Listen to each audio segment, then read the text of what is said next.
وَهُدُوا إِلَى الطَّيِّبِ مِنَ الْقَوْلِ وَهُدُوا إِلَى صِرَاطِ الْحَمِيدِ. أعوذ بالله من الشيطان الرجيم. بسم الله الرحمن الرحیم. تو یہ روح اوپر سے واپس آتی ہے اور دوسری طرف انسان اس کے جسم کو قبر تک چھوڑنے کے لیے آ چکے ہوتے ہیں. قبر میں اس کو دفن کر دیتے ہیں, قبر کے اوپر مٹی ڈال دیتے ہیں اور اس کی یہ روح اس کے جسم میں داخل ہو جاتی ہے. تو پھر حساب کتاب کے فرشتے پہنچ جاتے ہیں. یہ دو فرشتے آ کے اس میت کو کھڑا کرتے ہیں, اس کو بٹھاتے ہیں. اور دوسری روایت میں آتا ہے کہ یہ وقت ہوتا ہے عصر کے بعد کا.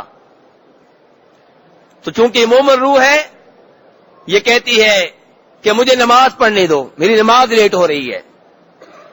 کتنی عظیم روح ہے جسے قبر میں بھی نماز کی فکر ہے.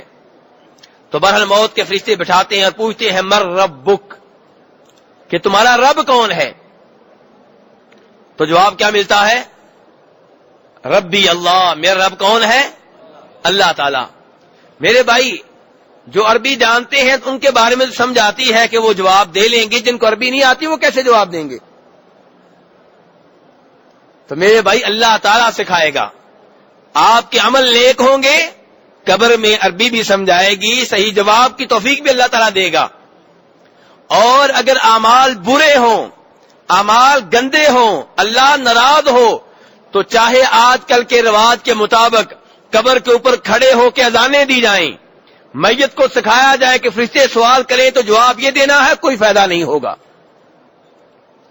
بلکہ اللہ تعالیٰ کا اعلان ہے کہ وَمَا أَنْتَ بِمُسْمِعٍ مَّن فِي الْقُبُورِ, کہ جو قبروں میں ہیں انہیں آپ اپنی آواز نہیں سنا سکتے. اللہ تعالیٰ کا صاف صاف اعلان ہے, جو بھی قبر میں ہے, بڑا ہو چھوٹا, مرد ہو عورت, نیک ہو بد, اللہ نے لفظ بولا ہے من کا کہ وَمَا أَنْتَ بِمُسْمِعٍ مَّن فِي الْقُبُورِ, جو بھی قبروں میں ہیں ان تک آپ اپنی آواز نہیں پہنچا سکتے. تو یہ اوپر سے اذانیں دینے کا فائدہ کوئی نہیں ہے, اوپر سے لقمے دینے کا کوئی فائدہ نہیں ہے. اور اسی سے ملتی جلتی وہ بات ہے جو بخاری شریف میں آتی ہے, جس میں جناب عبداللہ ابن عمر کہتے ہیں ان لوگوں سے جنہوں نے عبد الرحمن بن عوف رضی اللہ عنہ کی قبر کے اوپر خیمہ گاڑ دیا تھا تاکہ انہیں دھوپ نہ لگے, انہوں نے کہا تھا اس خیمے کو اکھاڑ دو, انہیں سایہ دے گا تو ان کا عمل دے گا. تو بات کس سے بنتی ہے؟ عمل سے بات بنتی ہے میرے بھائی. تو اس کہنے کا مطلب یہ ہے کہ اب اس سے سوال ہو رہے ہیں اور اللہ کی توفیق سے جواب دے رہا ہے, کیونکہ اس نے جو زندگی گزاری ہے وہ زندگی گزاری جس کے اوپر رب راضی ہے.